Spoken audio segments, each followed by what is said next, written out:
তাসকিনকে মেরে তক্তা বানিয়ে দিল রাইলি রুসো। চরম উত্তেজনায় দলকে কেমন করে হারালো তাসকিন।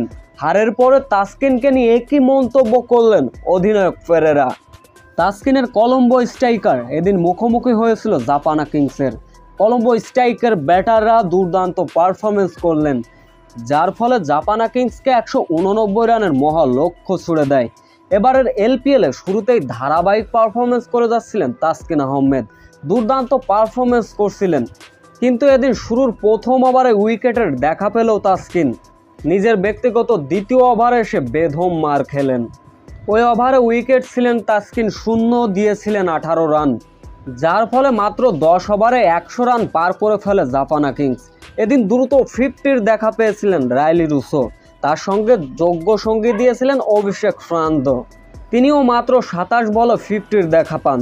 ব্যক্তিগত 58 রানে সাজঘরে ফিরলেন অভিষেক ফের্নান্দো, তবে দলের উপর কোনো রকম প্রভাব পড়তে দেননি রাইলি রুসো। মাত্র 44 বলে সেঞ্চুরি দেখা পান এই আফ্রিকান ব্যাটার, যার ফলে শেষ 3 ওভারে জাপানা কিংসের জয়ের জন্য প্রয়োজন ছিল মাত্র 13 রান।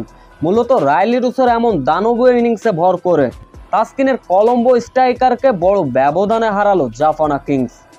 এদিকে হারের পর তাসকিনদের অধিনায়ক পেরেরা বলেন, তাসকিন সহ এবং তাদের পেসারদের জন্য এমন ম্যাচটা হেরেছে।